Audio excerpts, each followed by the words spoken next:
Undercover Carson, secret agent.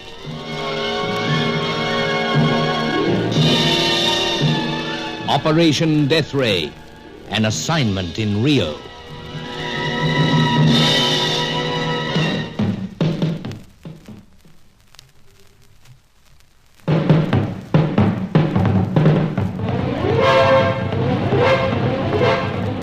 There was a glorious view from Sir Giles's Copacabana apartment. The enclosing mountains with their weird shapes, their picturesque names, such as Hunchback, Sugarloaf, Parrot's Beak. Then there was the famous beach, with the fishermen in their huge straw hats, and the gloriously blue water itself. But every time I think of that water, I think of my dash from the Devonport apartment with the time bomb that Julius Grant so thoughtfully left there. I waded in knee-deep and hurled it as far as possible. Some minutes later, there was a tower of spume and an explosion that took some explaining away when the Rio police arrived. Meanwhile, Grant had vanished from his usual haunts. Major Aubrey Dent was still in the city. Angelo had Sir Giles deeply concerned. As we looked out from the balcony onto the busy boulevard below, it was still on his mind. Dash it all, Carson, it was only a hit on the head. Yes, but how friend Roger Deauville can hit. Quite handy with his fists when we were at school together, Sir Giles. Yes, but Angelo suffered much worse than that and come up laughing. In 15 years, I've never known him let anything get him down so. Chappie is rather despondent. Despondent's hardly the word. He's quite certain he's dying. Speaks about the spirits telling him so. Age-old superstition, to use a hackneyed phrase. All the same, I'm deeply concerned. Perhaps it's something to do with the carnival. In what way? Well, sir, isn't it more or less tradition that the servants walk out? Oh, yes. And our Angelo has done his share of walking out. Roisted with his many relatives and acquaintances, no doubt. Could it be that he's down in the dumps because he's not fit enough to join the fun this year? I don't think so, Carson. I don't know what to make of it all. Look at all that traffic. Yes, it is much thicker than usual. The city's getting packed. Tens of thousands come in for the carnival. And it's Friday already, you know. Yes, I'm not forgetting, sir.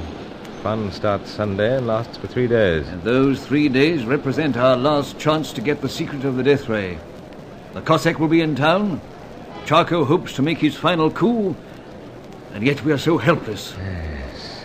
Friend Roger has contact with Charco. But where is the blighter? Vanished. Like so many others, like Miss Bruin, like my lamented friend Grant, like Mademoiselle Corelli. But Helena Jansen promises to contact us the moment she has anything on Deauville's whereabouts. A slender hope.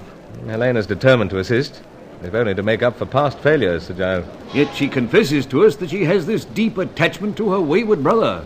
So it's possible that she'll suddenly decide to shield Deauville again. No, sir. I think I know the type of woman Helena really is. Once she gives her word, then she stays with it. Well, let's hope so. I say, sir, what's that coming along the boulevard? That great mass of colour, like some bird. Such a bird I've never seen, Carson, not in all my bird-watching days. It's one of the floats for the carnival procession. Oh, yes. There are scores of them, you know. But a whole series portray the outstanding events of the preceding year. They do, eh? Indeed.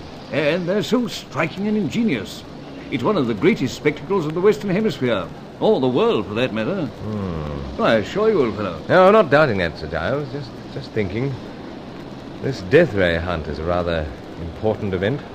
By Jove, yes. Yes, but what a grim sort of float that would make. Beautiful women, dangerous men, jungle, strange weapons. But we are up against it. I fear so. There's just one chance, however. Excellency! One moment, Carson. It's Angelo. Yeah, right with you, sir. Excellency! Coming, old man. The spirits, they call upon me again. Now. Excellency, I know these things. Death hangs over me as the Corcovado hangs over the bay. Corcovado? The hunchback, Carson. Oh, yes, I see. But Angelo, dear fellow, we can't have you carrying on like this. Man alive, it'll soon be carnival time. 2 days and the festivities start. 2 days, Excellency, and you need my assistance more greatly than ever. Yes, indeed we do. Yet I will not be with you. Enough of this now. The spirits have spoken, and they will speak again, Excellency. I do wish you'd tell them to stop bothering you. Listen to me, Excellency. Yes, yes, old fellow. In return for the life that they take from me, I will ask that they tell me something that may be of some help to you in your search. Really, now you are distressing me. And that is why I call for you. In return for my life, Excellency, the place where this charcoal may be found. Or perhaps the one you call the Cossack. That is all, Excellency. Let's leave him for a while, Carson. So, sir. But when he called out, you were saying something about just one chance. So, Faye. Mademoiselle Corelli? Right, sir. But we've heard nothing from her since she so obligingly phoned to say there was a time bomb planted in the apartment. True. Then how the deuce can we make any use of her? Well, rather than twiddle thumbs, sir, I thought I might look over the town. Shops always did fascinate her, you know. Oh, no. Look It's here. a long shot, perhaps, but I might spot her somewhere. Shops, cafes, cabarets. I'll leave you to look after Angelo. Besides, I've never seen a city steaming up for a carnival.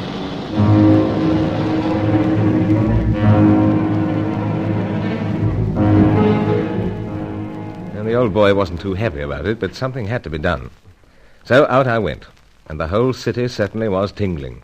Shops crowded, men gaily dressed, women with glowing eyes. Here and there you'd hear the cuica, the native drum that rose to a pandemonium when the festival reached its heights of abandon. The boulevards and pavements were crowded with a breathless throng, almost part of the dazzling sunlight. Mountains of flowers, curio sellers every few yards. Senor, brincos? No thanks, no earrings. For senorita? No thanks all the same. Un broche? No, old chap, not interested in brooch. Uma pulsera? No bracelet either. I was interested only in finding an extremely attractive French-Italian dancer, someone who was working against us for a group of international freelance agents, and was somehow caught up with the all-knowing Charco, one of the 6 scientists, the man who was on the brink of getting the full secret of the death ray. I walked into many shops, then out onto the crowded footpaths once again. Still the souvenir sellers, the flower sellers. Flores, senor? No. Rosa, tulipa? Sorry. Violetta? Of course. Faye! Monsieur Bruce, I am much surprised at you, refusing to buy me flowers. Violetta? Oui. Senorita. Oh, well, best I fork out. Here you are. Is that enough? Oh, senor. Keep the change. Come along, dear. Muito obrigado, senor. Muito obrigado. Yes, and I'm much obliged, too, to Fate. What do you say, Monsieur Bruce? Oh, just nothing into my pipe. Yeah, but fancy meeting you, Faye. But you avoid me. Oh, me avoiding you? I never see you. Oh, have it your own way, then. But these are so beautiful, these flowers. Flower meets flower, eh? Oh, you say the nice thing. Better say still nicer. Now, how about we slip into yon cafe? I've been dying to have a chat. Of course, Monsieur Bruce. And I tell you how much I miss you.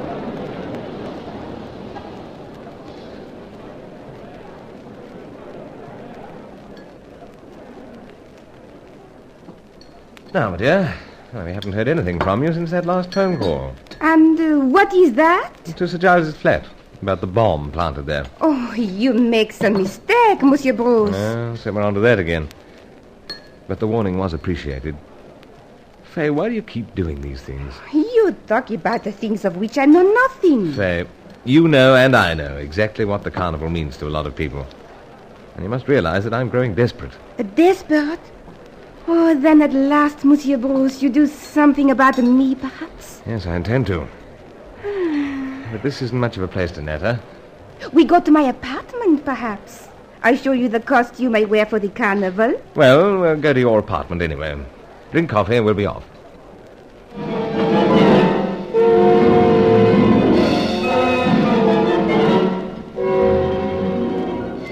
I had a good array of pipes, so I felt pretty safe. Though, as usual, the exotic Faye was dangerously disarming. What drove a creature like this to the dark and devious depths of espionage? Well, I was determined to find out that, but more especially, how she contacted Charco, or he contacted her. However, I was prepared to wait a while. That's why I agreed to seeing her dressed up in her carnival costumes. Ah, those glorious legs. You like it, Monsieur Bruce? Yeah, breathtaking. I am the Harlequin. So, but what a harlequin. Now I do the dance for you. No music.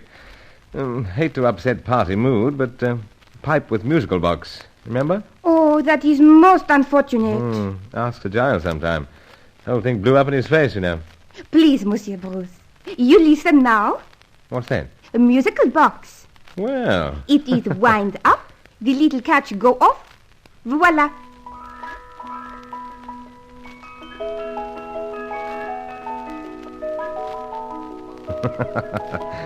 what sort of dance do you do to that? In the moment I show you. But here, What's this? a box of cigarettes. Well, I smoke a pipe.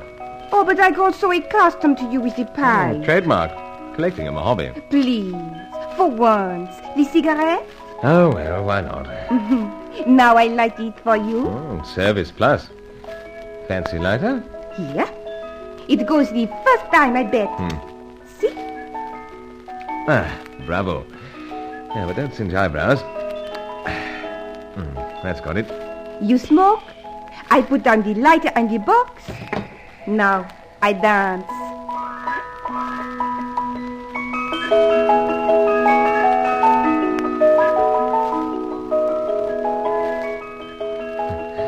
Faye, I just can't imagine it of you.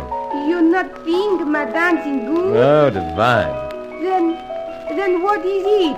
That you should do anything else but dance.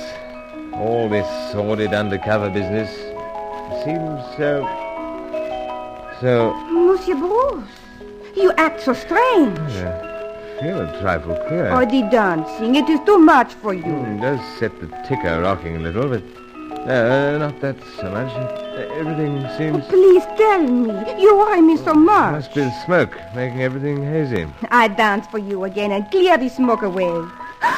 Oh, Monsieur Bruce, you throw the cigarette at me. Of course I do. Might have known it. Drugged. Some dance you led me. Oh, Monsieur Bruce! Monsieur Bruce!